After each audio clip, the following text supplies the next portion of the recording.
à tous et bienvenue sur la chaîne de Sotricot. Moi c'est Sofiana et aujourd'hui nouvelle vidéo, nouveau journal créatif. Je vais vous présenter tous les projets de loisirs créatifs que j'ai effectués durant la période du 23 août, dernière date à laquelle j'ai enregistré, au 10 septembre, date d'aujourd'hui. Donc la rentrée est passée, j'espère que tout s'est bien passé pour vos enfants et pour vous. Ça y est, les vacances c'est terminé, mais on a encore super beau temps pour l'instant, même s'il fait un peu froid.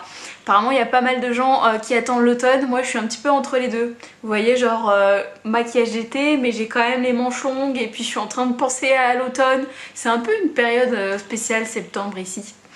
Je vais avoir tous les ateliers qui vont reprendre la semaine prochaine, j'ai hâte de pouvoir vous retrouver et puis de vous redonner cours et de vous retransmettre ma passion qui est le tricot, les arts du fil en général, couture, crochet et maintenant même broderie.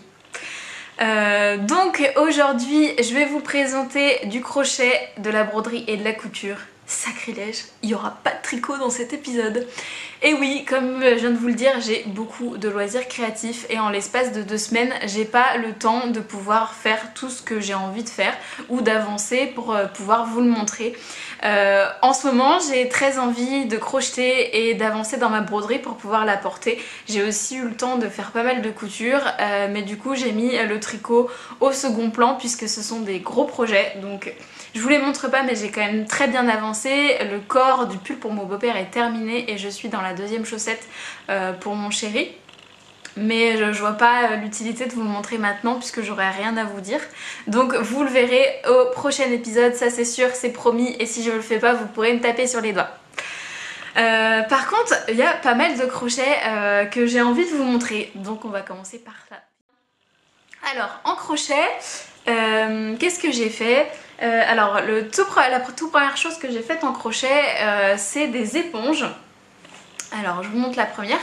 Donc c'est des petites éponges comme ça. La tendance est au zéro déchet. Nous chez nous on essaye de le faire au maximum et on a remarqué qu'on a acheté quand même beaucoup d'éponges comme la plupart des gens. Ma maman nous en avait fait une que du coup j'ai fini d'assembler il y a peu de temps. Et elle avait testé, elle m'avait dit que c'était super bien pour pouvoir faire des gommages pour le corps, etc.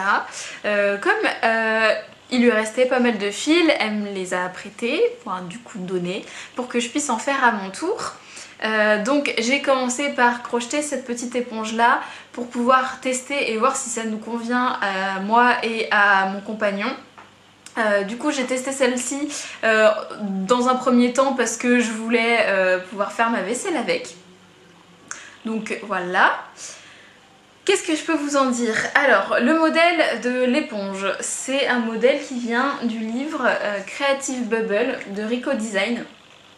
L'édition Yumi. Donc ce livre là vous le retrouvez dans les merceries créatives. Je sais qu'elle est c'est à Henri et Henriette à Nantes. Vous pouvez le trouver aussi à Rougy et Play. Il est à 3,99 € et vous avez tous ces modèles-ci à l'intérieur. Donc moi j'ai testé le citron, je pense que vous avez deviné. J'avais pas de verre, donc j'ai fait le bout en noir, on va dire que c'est modern design. Donc voilà, le fil se présente comme ça. Alors c'est des petites pelotes de 50 grammes et c'est 100% polyester. Il y a pas mal de couleurs, il y en a vraiment beaucoup. Vous voyez, j'ai vraiment pas utilisé toute une pelote pour pouvoir crocheter mon éponge. Je l'ai pas pesé pour vous dire combien, mais bon. Les pelotes, elles sont aux alentours de 2,60 €, donc un peu moins de 3 €. Sachant que j'ai pas utilisé toute la pelote, l'éponge me revient à peu près 1,50 € on va dire. Je vous dis zéro déchet et pas écolo parce que effectivement ça me fait une éponge qui marche très bien. Pour les gens qui en doutaient, on a fait notre vaisselle avec, j'ai lavé ma salle de bain aussi avec et j'en ai une autre pour pouvoir faire un gommage. C'est efficace. Ça marche comme une éponge classique, ça raye pas les casseroles, il n'y a pas de problème. Pour ma salle de bain, ça désincruste bien le tout et ça sèche vite, donc c'est l'avantage. Et je dis zéro déchet et pas écolo parce que c'est du fil 100% polyester, c'est du plastique et donc ça rejette des microparticules dans l'eau comme tous les plastiques, donc quand on les lave. voilà. Mais au même titre qu'une éponge, j'ai fait le choix de vouloir tester et de préférer de ne pas jeter, mais dans l'idéal il faudrait crocheter ces petites éponges avec du coton ou du lin. Le souci du coton chez moi c'est que ça sèche vraiment pas vite et que du coup ça laisse des odeurs, donc je peux pas m'en servir régulièrement. Donc bon, on fait la balance, on fait comme on peut, comme d'habitude. Donc voilà, je vais en refaire d'autres parce que c'était super rigolo à faire. J'ai mis 2 heures à crocheter l'éponge, sachant que je suis pas une crocheteuse très rapide, hein. Je sais crocheter mais j'ai pas la vitesse comme en tricot. Donc 2 heures pour crocheter cette éponge-ci. Par contre, c'est vraiment pas fun de tricoter avec un fil pareil. Si vous voyez, en fait, c'est un fil qui est super touffu. Donc il y a plein de poils et du coup ça gratte et ça accroche. On voit pas grand chose des mailles. On voit pas grand chose des mailles quand on crochette en fait. Si je vous montre le crochet de près, là je sais pas si vous sauriez me dire quelle est la maille que j'ai utilisée. Donc je conseille pas vraiment pour des grands débutants en crochet parce que c'est vraiment difficile de voir ce qu'on fait. Après l'avantage c'est que du coup si on fait des erreurs ça se voit pas non plus. Donc à choisir, y a pas de souci avec ça. C'est utile, c'est pratique. Je vais en refaire d'autres pour pouvoir switcher justement quand j'ai envie de mettre ça à laver parce que ça pêche en machine et ça c'est super pratique. Donc je vais en faire 2 ou 3. J'ai pas encore décidé le modèle, peut-être que je m'embêterai pas à faire une pastèque ou une pêche et je ferai juste des disques bateaux ou des rectangles pour pouvoir faire des lavettes à la maison. Et ce sera très bien parce qu'il me reste encore pas mal de fils. Vu qu'on partage avec ma maman, bon, chacun son truc. Donc voilà pour le tout premier crochet que j'ai réalisé. Donc un petit projet rapide mais hyper pratique que je vous conseille. Et le deuxième projet en crochet qui est aussi très futile cette fois, c'est ça. Donc en fait c'est mon mètre ruban que j'ai décidé de customiser. Donc si je vous montre de plus près. Donc pour vous le montrer de plus près, alors ça c'est la face avant et la face arrière se présente comme ça.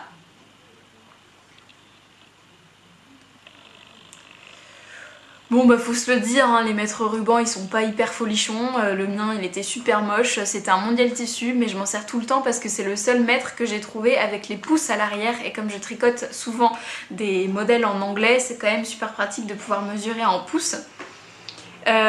J'étais en train de traîner sur Instagram et je suis tombée sur le compte, alors je suis Artemisia depuis longtemps parce que j'adore la laine et elle partageait ce petit tuto de couverture de mètre ruban. Alors le tutoriel il a été fait par Tilting Planet si je me trompe pas. Alors c'est juste un projet sur Ravelry, il n'y a pas vraiment une page Ravelry avec les indications, elle a juste fait des notes. Elle l'a laissé du coup disponible à tous, donc moi j'ai trouvé ça super sympa de pouvoir customiser son mètre ruban et ça utilise les restes. Et ça c'est cool parce qu'on en cherche toujours des projets pour faire les restes. Vous avez Eve de Bobine et Pelote qui fait des vidéos sur ce sujet là, comment utiliser ses restes de tricot, que je vous invite à aller regarder. Il y a toujours plein de bonnes idées et je trouve que ça c'est une idée sympa. Ça permet de faire quelque chose qui est joli. Au bière Hélène, quand on m'emprunte mon mètre, je sais que c'est le mien, hein, ça c'est sûr, on peut pas me le piquer. Et puis je suis super fière de le sortir parce qu'il est super mignon quand même. Donc super facile à faire, il y a plusieurs points quand même à connaître pour faire les différentes sections. Le seul souci que j'ai trouvé c'est qu'à certains endroits j'ai trouvé que c'était pas très clair, mais en même temps elle le dit très bien, elle est pas experte en crochet, elle le donne gentiment, elle a fait ça juste pour elle, donc c'est pas un tuto qui est bien rédigé, bien mis en page, etc. Et elle indique pas quelle couleur correspond à quelle section. Donc en fait on prend un peu à l'aveugle, on sait pas trop ce que ça va donner. Donc maintenant que j'en ai fait un, je sais du coup quelle indication correspond à quel rang de crochet. Mais c'est pas indiqué, donc faut voir avec ces photos, essayer de deviner quel rang signifie quoi. Donc voilà. Pour les laines que j'ai utilisées, c'est tous des Mon Chip Shop, donc c'est des restes alors il y a de la Ferry et il y a de Petit Pied, donc c'est que de la figurine. que j'avais utilisé dans un châle il y a 2 ans maintenant. Donc c'est des tout petits bouts qui me restaient mais que j'ai pas envie de jeter parce que ça sert toujours dans les jacquards et preuve en est, on peut s'en servir. Je pense que j'ai à peine utilisé 10 grammes pour pouvoir recouvrir mon mètre. Donc si vous avez envie, pareil, j'ai mis 3 heures pile. 3 heures pile pour pouvoir faire du coup les 2 faces et le coudre et mon mètre était prêt. Alors j'ai pas fait la même chose à l'extérieur. Enfin du coup la face arrière parce que je trouvais que ça faisait peut-être un petit peu trop chargé et puis comme j'avais déjà passé du temps à faire l'avant, j'ai pas fait l'arrière, donc j'ai 2 faces différentes, ça me plaît. Et puis j'avais beaucoup plus de ce coloris ici, donc si vous le regardez, je sais pas si elle va en mettre. Est-ce que Cindy, tu remettras de ce coloris? C'est le coloris Galaxy et du coup qui est avec des paillettes et le deuxième qui est là, c'était le coloris, alors celui-là je pense qu'elle leur fera pas, c'est Un dîner avec Paul parce que c'était une édition limitée pour un club auquel j'ai participé. Et le marine c'est le Madeline Tosh coloris Ink. Donc vous voyez, 3 bases différentes mais ça pose aucun souci à crocheter.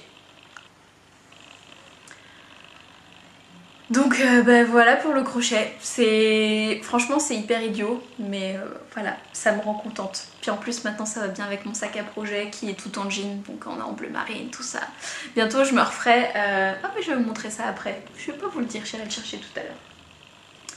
Donc voilà pour le crochet. Et le dernier projet crochet, je vous ai dit que j'avais envie de crocheter.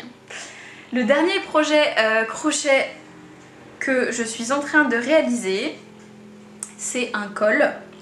Alors j'ai commencé, je voudrais pas faire de bêtises. Alors peut-être que la laine va vous dire quelque chose. Petite histoire derrière ce bout de crochet. Dans mon tout premier épisode de journal, il me semble, je vous présentais un châle tout en point mousse pour pouvoir tester la méthode continentale. Il s'est avéré que je n'ai pas retouché à ce châle et que clairement ça m'a saoulée. J'avais pas envie, c'était pas hyper rigolo. Moi le point mousse et le jersey tout du long, c'est pas ma tasse de thé. Je sais qu'il y a beaucoup de gens qui vivent pour le jersey en rond et qui adulent le jersey en rond. Je déteste ça. C'est pour ça que mon pull il avance pas trop aussi. Je trouve ça super long, ça m'ennuie. Moi j'aime apprendre plein de trucs, j'aime avoir des choses à faire, à suivre. Et j'aime bien avoir un tricot télé, mais la plupart du temps quand je tricote ou quand je crochette, c'est vraiment pour passer du temps sur mon tricot et éviter de regarder les écrans, de pouvoir me promener, aller dehors et pouvoir rester, prendre l'air et tricoter ou crocheter. Donc ce châle là, je l'ai abandonné. Je l'ai détricoté parce que je me suis dit qu'en plus je ne porterais pas le châle. Parce que bon, il est tout gris, tout uni, c'est pratique, mais je sais pas, ça me disait trop rien. J'étais plus emballée par le projet et du coup j'ai décidé de détricoter. Autant vous dire que c'était un peu la galère parce que si je vous montre la laine, elle se présente comme ça, elle est méga poilue, donc à détricoter c'était un peu la guerre. Heureusement j'avais pas tricoter beaucoup non plus. Donc voilà, alors pour vous parler de la laine, si vous n'aviez pas vu mon premier épisode de journal, c'est une laine de chez Katia et c'est la laine concept, enfin c'est la base, non pas du tout, c'est la qualité, enfin ils ont une gamme concept, voilà c'est ça, ils ont une gamme concept et la qualité c'est Kena. Alors, on vous montre tout ça. Voilà.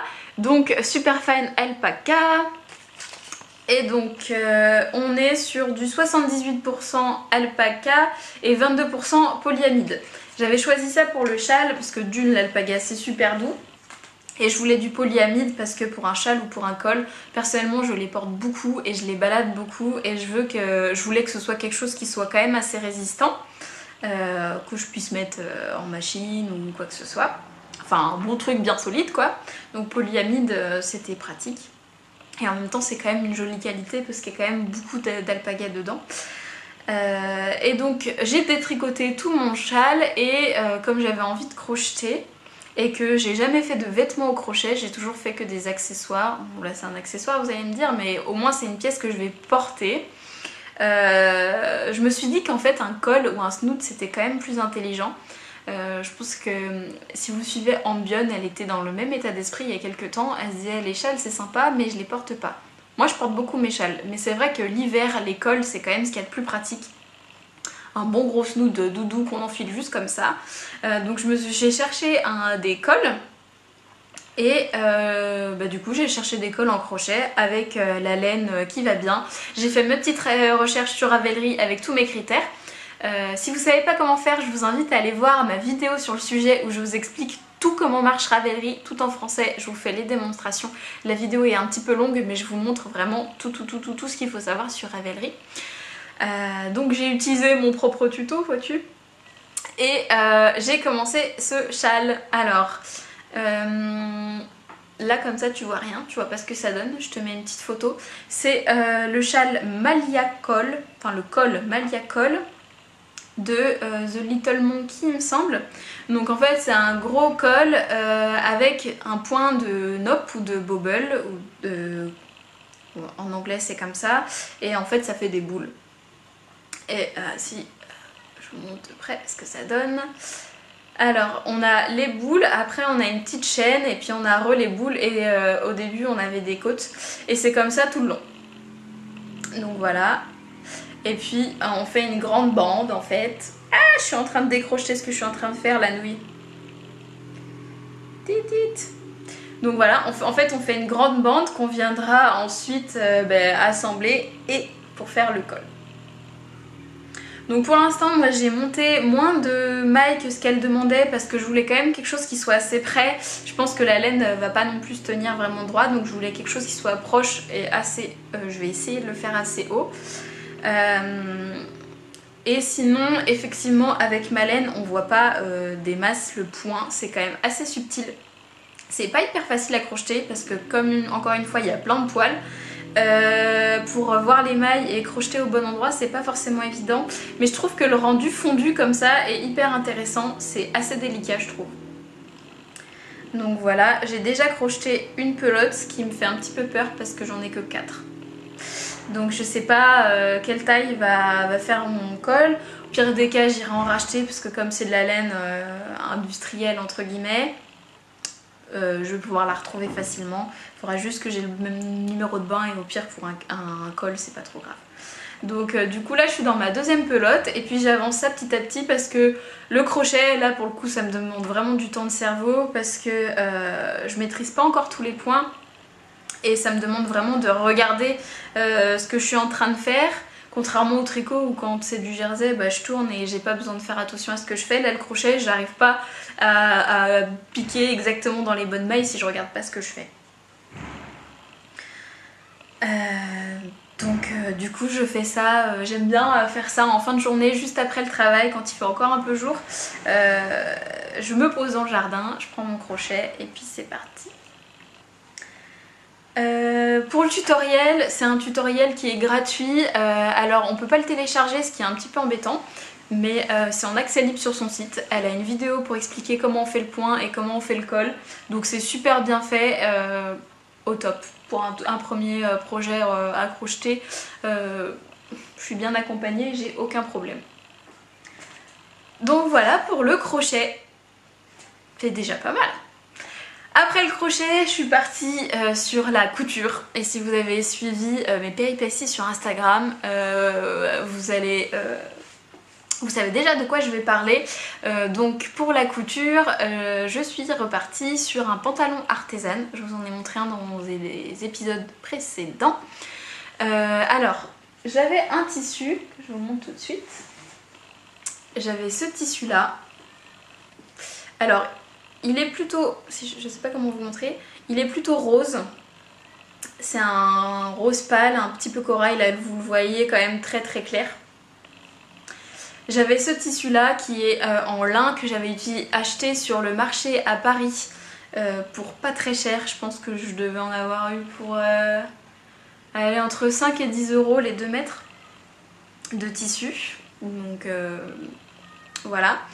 qui traînait dans mon placard depuis un moment et moi j'aime bien vider mes placards avant de racheter pour pouvoir recommencer de nouvelles choses. C'était le dernier tissu qui me restait dans mon placard pour la couture, du moins dernier tissu entier, potable pour pouvoir faire un vrai projet avec. Je savais pas quoi faire, je suis partie, au début je voulais faire une veste, après je me suis dit quand même c'était fin et puis en fait c'est un peu bête parce que je porte pas vraiment de veste. Après, qu'est-ce que j'ai voulu faire avec? Je me suis dit peut-être une robe, mais finalement la couleur je savais pas trop, ça aurait peut-être fait un petit peu blouse d'hôpital ou layette. Et donc je suis partie sur une idée de pantalon. Faut dire, au début j'avais hésité parce que c'est un tissu qui est quand même transparent. Là vous n'allez pas le voir, mais avec ma main si vous voyez. Il est quand même transparent et du coup j'avais un peu peur, mais je me suis quand même lancée sur le pantalon en me disant on verra bien. Alors pour le pantalon, je suis partie du cours d'artisane qui est un pantalon pour chaque occasion. J'ai fait la version chino et maintenant je voulais essayer la version flair parce que j'ai un pantalon qui est exactement celui que je voulais vous montrer, qui est un pantalon de chez Bershka que ma soeur m'a donné, que j'aime énormément, que je mets souvent. Et du coup je me suis dit que je me referais une version quasiment identique, mais faite main et avec un tissu qui est quand même d'un peu meilleure qualité que du Bershka. Donc j'ai pris la version flair de ce pantalon et je suis partie là-dessus. Donc comme le chino ça avait été trop grand, j'ai redécalqué la 34 pour la version flair. J'ai tout découpé comme il fallait, pour ça pas de problème. J'ai monté mon pantalon, donc le cours est toujours très très clair, il n'y a aucun problème pour ça. En tout cas pour cette version, il n'y a pas de souci à poursuivre. Donc voilà, j'ai essayé mon pantalon. Donc je vous le montre. J'ai essayé mon pantalon et il était trop grand. Et oui, encore. Alors le tissu est pas élastique pourtant, mais je pense que la version flair, qui est quand même une version pas de def en fait, sur le haut, normalement il est indiqué taille haute et il n'était pas taille haute sur moi, il m'allait juste au niveau des hanches. Alors il y en a plein qui trouvent ça joli, c'était pas moche en soi, mais la version que j'ai de mon autre pantalon est vraiment taille haute, c'est-à-dire qu'elle m'arrive au-dessus du nombril et c'est ce que je voulais pour cette version là, donc j'ai dû la remodifier. Alors pour vous montrer un petit peu le pantalon, comme d'habitude je vous mets une vidéo portée. Alors il y a la braguette sur le devant avec vraiment un pont, un sous-pont. Vous avez des plis pour pouvoir former un volume sur le devant, des poches italiennes. La ceinture, alors j'ai choisi de ne pas mettre de passant, hein, parce qu'au bout d'un moment vous allez comprendre pourquoi j'en avais un petit peu marre. Hein. Et puis pas besoin, c'est une version taille haute. Donc voilà, et après du coup pantalon normal mais avec des jambes vraiment larges. Et sur l'arrière, là vous allez commencer à voir les modifications que j'ai apportées. Normalement il y a des poches plaquées, donc les poches plaquées c'est un peu les poches que vous avez sur le jean, donc la poche avec cette forme là classique, donc il y en a deux. Au début j'ai fait les poches et elles étaient très mal placées sur moi, ça me faisait des fesses qui tombent, c'était pas joli du tout. Mais ça évitait que ce soit transparent.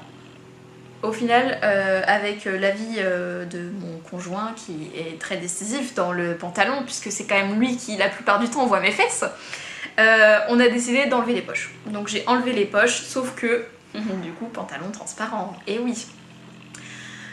Donc première modification sur ce pantalon, j'ai ajouté une doublure à l'intérieur. Donc j'ai dû défaire toute la ceinture. Je pense que les couturières vous savez comment c'est long. J'ai dû défaire toute la ceinture et j'ai repris les pièces de mon patron pour pouvoir recréer une doublure. Donc ce que j'ai fait, c'est qu'en fait j'ai pris un coton noir que j'avais dans mon stock et j'ai refait les pièces, donc les deux pièces d'eau et les deux pièces devant, que j'ai coupé en short en fait pour pas que ça aille jusqu'au bout de mon tissu, et je les ai coincés dans la ceinture. Donc en fait j'ai cousu mon pantalon et ma doublure à l'intérieur de ma ceinture. Et donc là ma doublure est du coup juste fixée au niveau de la ceinture. si je vous montre juste la doublure, vous allez voir, ça ressemble à un short. On repasse pas ici, hein. Donc ça ressemble à un short. Donc voilà comment j'ai fait ma doublure. Donc j'ai doublé juste l'arrière. Parce que sur le devant, comme il y a les poches plus la braguette, ça se voit pas. On voit pas en transparence. Donc voilà, donc l'arrière, j'ai juste doublé à l'arrière. Donc ça m'a pris déjà un certain temps de devoir tout défaire, découper une doublure, assembler une doublure, plus la mettre dans mon pantalon. Et quand j'ai vu qu'il était trop grand, j'avais pas envie de redéfaire encore une fois la ceinture, sachant que j'avais déjà fait la boutonnière et le bouton. Ça aurait été un petit peu galère de tout faire. Donc comme il était trop grand, j'ai décidé de rajouter des pinces à l'arrière. Donc j'ai rajouté 2 pinces en fait sur les milieux arrière dos de mon pantalon. Donc du coup, comme j'ai pas voulu défaire la ceinture, ma ceinture est prise dans ma pince. Donc ça se voit à l'intérieur. Ça se voit, voilà. Et si je vous montre comme ça, voilà, il y a une épaisseur en plus. Mais en soi, c'était vraiment pour faire une toile parce que j'ai acheté du tissu pour me faire une vraie version de ce pantalon. Donc je me suis dit que c'était pas grave, il est largement portable avec les pinces, c'est pas gênant. J'ai pas voulu les découper parce que j'avais peur que ça tienne pas dans le temps. Donc je les ai laissés comme ça. Et donc voilà pour toutes les modifications de mon pantalon. Donc là, j'ouvre la doublure, j'ai retiré les poches arrière, j'ai ajouté des pinces au dos et j'ai dû aussi le raccourcir parce que je fais 1,57 m et donc évidemment les patrons sont toujours trop longs pour moi. Pour la braguette, aucun souci, avec le court ça passe toujours très bien. Je pense que sans le court j'aurais un peu de mal quand même parce qu'il y a des petites parties un peu techniques. Alors je suis un tout petit peu déçue de moi parce que j'ai pas placé le bouton au bon endroit, ce qui fait que quand je le porte on voit un tout petit bout. Bon, ça elle le précise dans le court mais voilà. En fonction de comment je mange ou pas, ça se voit ou pas. Et pour le bouton que j'ai choisi, c'est la première fois que je mets ça, mais j'ai trouvé ça super cool. C'est un bouton de jean en fait, donc vous connaissez maintenant la malle de fourniture que mon voisin m'a donnée. Et dans cette malle, il y avait plein de boutons de jean, donc plein de pièces différentes, je savais pas du tout comment ça s'assemblait. J'en ai choisi un qui allait plutôt bien avec mon pantalon. Donc c'est un petit bouton argent, alors la marque, bon on s'en fiche un petit peu, hein. En fait ça fonctionne comme un clou. Mais genre vraiment. Donc en fait j'ai été taper sur internet comment poser un bouton de jean. Donc en fait il y a une petite partie qui ressemble à une vis et la partie du bouton. On vient piquer la vis là à l'endroit où on veut mettre notre bouton et on vient clouer le bouton dessus, donc on y va au marteau. Il y a un petit côté jouissif quand même, mais un peu flippant d'utiliser un marteau dans la couture, c'est comme pour mettre les boutons pression. Mais ça marche super bien, ça va vachement plus vite que de coudre un bouton et ça fait vraiment un fini un petit peu pro quoi, parce qu'on a un vrai bouton de pantalon qui va bien et pas un bouton avec les 4 trous qui ne se voit pas dans le commerce en fait. Donc voilà, la fermeture éclair vient aussi, alors c'était la grand-mère de mon chéri dans ses affaires. Donc voilà, donc c'est une fermeture éclair lambda, hein, couleur chair, donc qui était dans le stock. Elle était trop longue donc je l'ai juste coupée et la petite astuce pour finir les fermetures éclair pour moi c'est je mets une agrafe. Donc j'agrafe les deux bouts ensemble, comme après de toute manière c'est cousu, la fermeture ne bougera pas. Mais pendant la couture ça évite de... on descend la fermeture et là ça s'en va dégoût. Et je pense que toutes les couturières ont déjà fait ça. Et c'est tellement relou de remettre ça. On est d'accord hein. Donc là, la petite agrafe qui va bien pour éviter de faire sortir la fermeture éclair de ses éclairs. Et voilà pour ce pantalon. Donc ça a été un sacré boulot. Si vous m'avez suivi sur Instagram, je pense qu'il y a bien eu 10 jours de story sur mon pantalon. Enfin pas 10 jours consécutifs, mais j'ai mis 10 jours à faire ce pantalon là en fonction du temps que j'avais pour pouvoir coudre. Mais j'en suis super contente, je le trouve super beau. Il ressemble vraiment au pantalon d'origine. Je pense que dans la vidéo je vais vous montrer les deux, comme ça vous allez pouvoir voir la différence. Je suis contente d'avoir pris le temps, comme je vous le disais avant, j'essaye de vraiment prendre du temps sur mes coutures maintenant pour que ce soit bien fini et qu'elles me durent dans le temps. Et voilà, c'est un loisir, mais faut pas que ça devienne non plus trop de consommation, etc. Donc je préfère faire des pièces qui prennent plus de temps. Mais qui m'apprennent déjà aussi beaucoup de choses et qui me permettent vraiment de travailler ma précision et du coup voilà. Donc ça c'était ma toile. Donc maintenant que j'ai toutes les modifications, je vais reprendre du coup les modifications des pinces que j'ai apportées. Je vais les remettre sur le patron pour pouvoir faire ma version finale. J'ai acheté un tissu bleu marine au quartier des tissus qui va être top comme ça pour faire ce pantalon là pour cet hiver. Je pense que ça va être pas mal. Donc voilà pour ma toute première couture. Et ma deuxième couture qui m'a pris un peu moins de temps mais qui a été quand même un peu longue. J'ai cousu une robe Madeleine, je vous en parlais et qu'il fallait que je le fasse. Donc la robe Madeleine c'est celle-ci, c'est un modèle de République du chiffon. Donc c'est une robe cache-tucker manche longue. Je vous ai sorti le fascicule. Donc cache-cœur manche longue qui se ferme avec des boutons à la taille, avec jupe froncée et du coup c'est une ouverture portefeuille. Donc je cherchais une robe portefeuille à me faire pour cet automne-hiver. J'avais craqué sur ce modèle là, donc le patron je l'ai acheté, c'est mieux comme ça. Le patron je l'ai acheté à la mercerie Les Embobineuses qui est une mercerie toute nouvelle à Nantes qui propose du tissu éthique et donc des patrons dont celui-ci. Donc le prix du patron pochette est de 17 €. Ouais, vous êtes en train de dire il y a un truc qui va pas chez toi Soufiana là, 17 € le patron.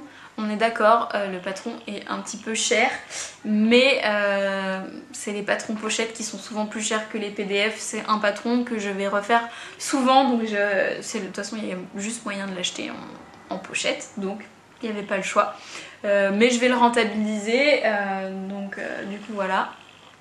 Et du coup j'ai cousu ma robe. Donc pour vous montrer le tissu qui est juste trop beau. Voilà, c'est un tissu avec des fleurs. Donc les tissus je l'ai acheté au quartier des tissus à Montaigu. C'est ma mercerie préférée, hein, faut se le dire. Les vendeuses sont géniales, la sélection est top, les tissus sont toujours de très bonne qualité, j'ai jamais été déçue et les conseils sont vraiment bien. Donc si vous êtes dans le coin ou si vous êtes dans la région nantaise, il y a le train pour aller jusqu'à Montaigu. Je vous conseille d'aller dans cette mercerie. Du coup voilà, je vous referme la robe pour que vous puissiez la voir. Alors du coup pour vous continuer de vous parler du tissu, c'est un crêpe de viscose je crois. En tout cas c'est du crêpe, ça c'est sûr, il y a un petit peu d'élastane dedans. Donc voilà, donc c'est un tissu qui est quand même assez fin, transparent aussi.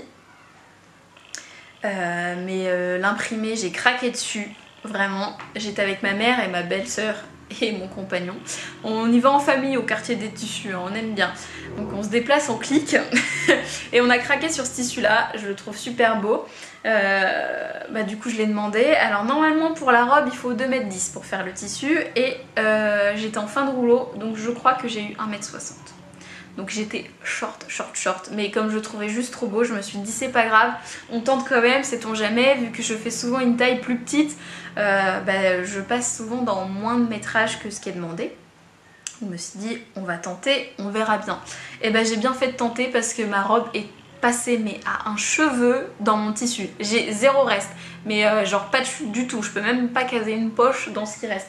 Donc j'ai vraiment passé dans les 1,60 m tout pile. Alors toutes les pièces n'étaient pas dans le droit fil, enfin la ceinture par exemple je l'ai pas faite dans le droit fil. Je me suis dit que c'était pas trop grave vu qu'il y avait l'élastane dans le tissu. Et du coup tout est passé dans ma robe dans les 1,60 m. Donc si vous voulez faire la robe Madeleine et que vous faites comme moi, j'ai fait un 36. Je pense que si vous prenez 1,70 m ou 1,80 m, il y a vraiment de quoi faire la robe, sachant que j'ai choisi l'option manche longue et qu'il y a beaucoup de gens qui font cette robe en manche courte. Toutes les parties intérieure de la robe. Donc par exemple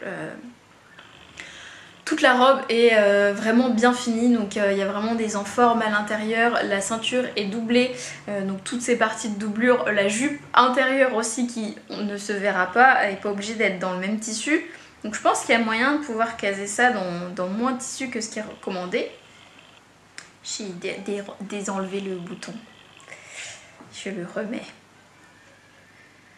Alors pour cette robe, du coup comme je vous l'ai dit, j'ai fait le 36, donc tout est passé dans mon tissu finalement, et c'est très bien fait.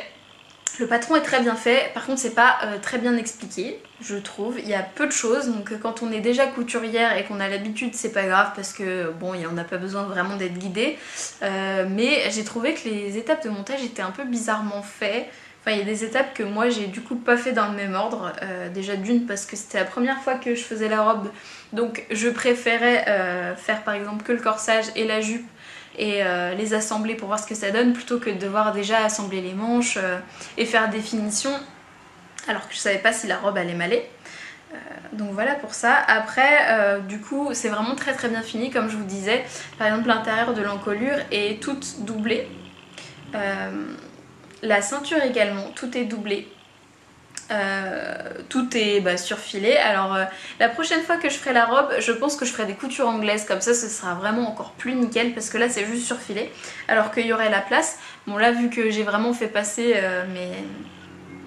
mes pièces à peu de choses dans le tissu, je pouvais pas rajouter des marges de couture pour pouvoir faire des coutures anglaises, mais la prochaine fois j'achèterai un peu plus de tissu et j'aurai la place. J'ai raccourci la robe parce qu'encore une fois la stature est plus grande que la mienne, donc elles indiquent normalement de mettre 3 cm de marge de couture pour l'ourlet du bas des jupes. Moi je l'avais déjà pas mis parce que ça passait pas dans ma robe et j'ai fait des ourlets de 2 cm sur le bas de la robe. Voilà. Qu'est-ce que j'ai... pour le tissu j'ai eu un petit peu de mal à le coudre parce que très fuyant et élastique, donc pour les encolures j'ai dû faire vachement attention parce que ça tirait un petit peu, donc au final je m'en suis sortie, mais je pense qu'à certains endroits ça doit gondoler un tout petit chouille. Et j'ai eu des doutes à chaque fois que j'enfilais la robe parce que je trouvais que le devant se mettait un petit peu bizarrement, ça me faisait une poche sur le devant. Alors je me suis dit peut-être que comme le tissu était assez élastique, que quand j'ai coupé mes pièces c'était peut-être pas exactement les bonnes mesures, ce qui fait que d'ailleurs quand j'ai assemblé mon col j'ai dû recouper le bas de la robe, donc il faudra que je fasse attention la prochaine fois que je fais cette robe là pour que toutes mes pièces correspondent. Donc je pense qu'il y a eu un petit i quand j'ai découpé mes pièces. Sinon au final quand je les... si je vous la montre comme ça, au final elle tombe super bien, je suis super contente. Alors voilà ce qu'elle donne. Donc elle se ferme, alors de ce côté là il y a des boutons pression à l'intérieur de la robe pour pouvoir fermer le premier pan de la jupe, et de l'autre côté il y a un petit bouton. Du coup, hop, je reviens parmi vous. J'ai choisi un petit bouton doré pour respecter les coloris de la robe, puis ça fait un petit peu vintage. Donc voilà. Je vous la passe pour vous la montrer par ici comme d'habitude. Alors pour le tombé je trouve qu'elle est nickel, le décolleté est pas profond du tout. On aurait pu le faire un petit peu plus profond pour moi, il n'y aurait pas eu de problème, mais là quand je me baisse ça s'ouvre pas, ce qui est souvent le problème dans les cache-cœurs. Là il n'y a pas de souci. La taille tombe bien la taille alors que j'ai pas fait de modification, en tout cas pour moi. Voilà. La jupe, les jupes arrière sont très froncées. Il y a certaines personnes qui ont fait la modification. Moi j'ai laissé comme ça parce que comme vous le voyez mon tissu est transparent, donc le fait que ce soit très foncé sur l'arrière ça permet d'éviter que ce soit qu'on voit mes sous-vêtements, et sur le devant quand je la porte finalement on voit pas à travers. Donc voilà, les manches sont nickel, on n'est pas allé trop à l'étroit dedans, elles sont vraiment bien, juste ajustées, pas fitées mais ajustées. Et pour les jupes, nickel, donc franchement c'est un projet top. On passe un petit peu le temps à le faire parce que du coup il y a vraiment toute l'encolure à travailler, les fronces à faire, quand même très très long de faire des fronces. Puis après il faut vraiment bien ajuster la pose des boutons pour pouvoir bien les poser sur soi. C'est pas expliqué dans le patron, mais je pense que si on met pas bien les boutons sur cette robe là, il y a moyen que ça fasse des effets un peu étranges. La première fois, j'ai déplacé mon bouton d'ailleurs, parce que la première fois que je l'avais placé, comme les jupes sont en double, la ceinture qui était proche de moi était bien plaquée et celle de devant était pas assez serrée, donc elle redescendait comme ça, donc ça faisait une forme un peu arrondie sur mon ventre, ce qui n'est pas hyper saillant parce qu'on dirait qu'on a du ventre ou qu'on est enceinte, ce qui n'est pas le cas. Du coup j'ai resserré le bouton pour vraiment qu'elle soit bien alignée, droite à ma taille. Donc je pense que ça vaut le coup de faire des essais quand même, de voir. Et j'ai jamais eu le résultat final avant en faisant les essayages que en finissant vraiment de poser les boutons. Ça n'a jamais donné ce que ça donne là, donc à chaque fois pendant tout l'essayage j'étais en doute de savoir si ça allait bien m'aller ou pas, si ça allait bien se poser ou pas aussi pour l'encolure. Et au final c'est vraiment en ayant posé tous les boutons et en ayant tout fini que je me suis rendu compte du rendu de la robe. Donc ça peut faire un peu flipper quand on est débutant. Moi j'étais pas hyper sereine, je pense que je l'ai passé 10 fois la robe. Mais elle est top, elle est super belle. Je trouve qu'elle me va très bien. Que c'est une forme de robe qui me met en valeur. Juste le col qui peut faire un petit peu effet kimono. En plus avec mon tissu très fleuri ça peut faire le cas.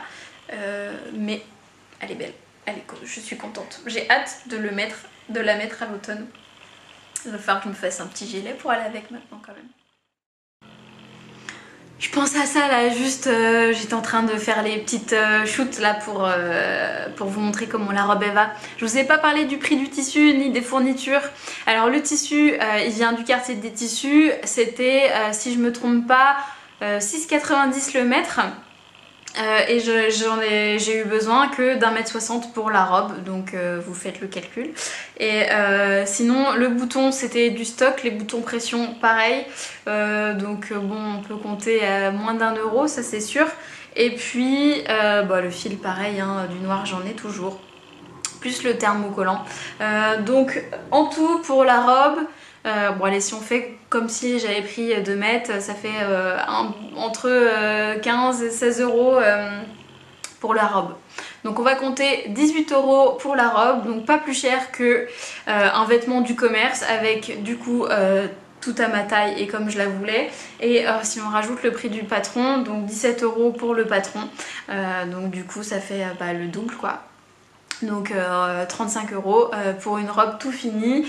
Je trouve que c'est vraiment abordable et puis moi je suis super contente de ma robe. Donc voilà pour les prix. J'espère que j'ai pas oublié les autres, sinon vous me le dites parce qu'il n'y a pas de problème pour que je vous parle de ça. Au contraire, on est là pour donner les bons plans et puis c'est pas pour que ça revienne cher le loisir, hein. Mais bon, si on peut partir des super fringues, je vous la montre comme ça là. Je vous laisse. Donc voilà pour ce patron, donc la robe Madeleine de République du Chiffon avec un tissu du quartier des tissus. Et donc voilà pour ma couture. J'ai 2 tissus encore en stock pour faire 2 projets d'automne que je vous montrerai du coup la prochaine fois. Et pour finir, je vais passer à la section broderie. Alors, je vous ai parlé la dernière fois de ma blouse de Atelier Scamit, donc en denim si vous vous rappelez bien, et je vous ai dit que j'allais la broder. J'ai commencé la broderie. Alors, je vous montre un petit aperçu. Voilà. Donc je vais broder tout le col V. Alors, pour le motif, je vais vous montrer d'un peu plus près. Alors voilà. Et là vous avez le début de ma broderie. Alors pour le motif, pas besoin de le chercher parce qu'encore une fois j'en ai fait qu'à ma tête. Quand on peut faire soi-même, hein, tant qu'à faire. J'ai pas trouvé de motif de broderie, je trouve ça assez compliqué de trouver de la broderie en fait, de modèles assez sympas. Donc en plus pour un col en V, donc j'ai fouillé dans les banques de photos et sur Pinterest, col brodé, etc. Pour pouvoir avoir de l'inspiration. Je suis tombée sur une banque de photos, il y a une image qui m'intéressait, je trouvais les fleurs sympas mais je trouvais que le motif était très chargé. Donc je vous mets la photo d'origine par ici. Et donc j'ai décidé d'épurer le motif, donc j'ai tout redessiné à la main. Si je l'ai, je vous le mettrai également, il faut que je le scanne. J'ai tout redessiné au crayon et ça m'a donné un ordre d'idée. En fait j'avais reporté le col V sur une feuille en papier et j'ai essayé de répartir les fleurs comme ça me plaisait. Et puis j'ai redessiné main levée directement sur ma blouse avec un stylo friction, donc c'est les stylos qui s'effacent à la chaleur. Et du coup j'ai brodé la première partie, en tout cas j'ai commencé. Donc je voulais une broderie ton sur ton. Donc je suis vraiment partie sur des coloris assez neutres.